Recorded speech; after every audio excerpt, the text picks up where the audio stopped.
बंधु माने आम जीवन रे आमे उत्तम निर्णय नेबा पाई चाहि थाऊ। आज आमे जहाँ भी अटू यह आम्भमानंक निर्णयर मुख्य भूमिका अटे। आमे सबुदिन जानी न जानी किछि एमिति निष्पत्ति नहीं थाऊ जहाँ आम्भमानंक जीवन रे केतेबेले उत्तम और केतेबेले खराब प्रभाव पड़ी थाए। आरंभरू मनीष हजि जाई अछि।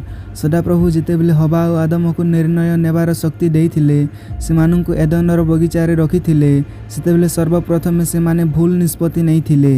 एदन बगीचारू सदाप्रभु सेमानंकु बाहर करी देइथिले।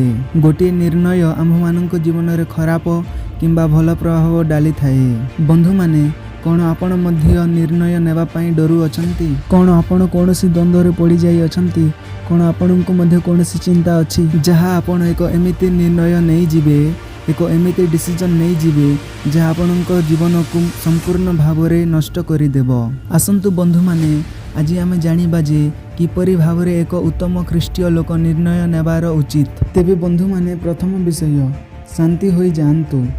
हितोपदेश 19:2 रे लेखा अछि, मध्य प्राण विद्याहीन हेबार भल नुहे, पुणी जे बेग करी पाद पकाए से पाप करे। जेतेबेले आपण कोनोसी निर्णय नियंती सेतेबेले आपण शीघ्र नियंतु नाही, उत्तम भाव रे ताहाकु चिंता करंतु और जहाँ मध्य निर्णय नेबे होई पारे से फल विषय रे प्रथमे चिंता करंतु और आपण निजर डिसीजन नियंतु।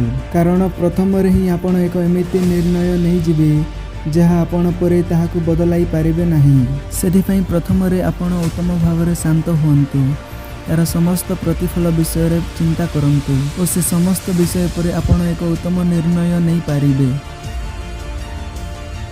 द्वितीय विषय वाक्य पढ़ंतु। गीत संहिता 119:105 रे दाऊद कही अछंती, तुम्भ वाक्य मो चरण पाई प्रदीप और मो पथ पाई आलुआ अटे। जेतेबेले आपण कोनोसी निर्णय नेबा पाई चाहू अछंती तेबे बाइबल पढ़ंतु और देखंतु जे केउ रास्ता को आपण जाऊ अछंती। सेही विषय रे वाक्य कौन कहे? वाक्य कहे जे वाक्य ही आपणको मार्गदर्शन कराइबो। तृतीय विषय उपदेश नियंतु। हितोपदेश 15:22 रे लेखा अछि, मंत्रणा अभाव रे संकल्प विफल हुए, मात्र बहुत मंत्री द्वारा ताहा स्थिरीकृत हुए। आपणको माँ बापांको ठारो, पास्टर मानंको ठारो, बंधु मानंको ठारो उपदेश नियंतु। जेउ माने सदाप्रभु को जानी अछंती ओ आपणकर बहुत अनुभव अटंती सेमानंको ठारो उपदेश नियंतु। कोनोसी एमिति व्यक्तिंको ठारो उपदेश नियंतु नाही जे सदाप्रभु को जानी नाहंती ओ खराब किंबा मंद रास्ता रे चालू अछंती। चतुर्थ विषय प्रार्थना करंतु। प्रथम थेसलोनिय तार 5:17 रे लेखा अछि, निरंतर प्रार्थना कर। जेतेबेले आपण शांत हुअंती प्रार्थना करंतु। जेतेबेले आपण वाक्य पढ़ंती ताहा सहित प्रार्थना करंतु। जेतेबेले आपण कोनोसी व्यक्तिंको ठारो उपदेश नियंती प्रार्थना करंतु। जदि कोनोसी विषय उत्तम न थाए ताहा निमंते प्रार्थना करंतु। बंधु माने पंचम विषय, जेतेबेले आपण निर्णय नहीं अछंती सर्वप्रथम सदाप्रभु को प्राथमिकता दियंतु। लूक 22:42 रे यीशु कहिले, हे पिता, जदि तुम्हार इच्छा थाए तेबे एही पानपत्र मो ठारू दूर कर, तथापि मोहर इच्छा नहीं मात्र तुम्हार इच्छा सफल हेउ।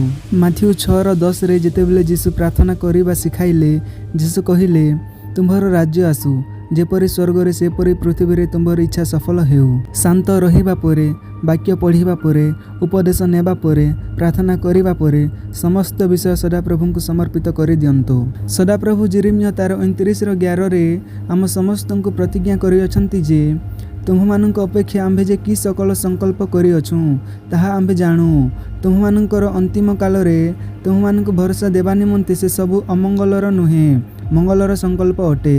तेबे बंधु माने जदि आपण एही 5टी विषय को निर्णय नेबारे लागू करंती तेबे मोर विश्वास अटे जे सदाप्रभु आपणक निर्णय नेबारे निश्चय सहाय्य करिवे। जदि एही वीडियो रे आपण किछि जानि पारिले तेबे वीडियो को लाइक और चैनल को सब्सक्राइब निश्चय करंतु। जदि आपण कोनोसी निर्णय नेबारे डरू अछंती तेबे आपण प्रार्थना निमंते कमेंट मध्य करि पारिबे। सदाप्रभु आम समस्त को सहाय्य करंतु।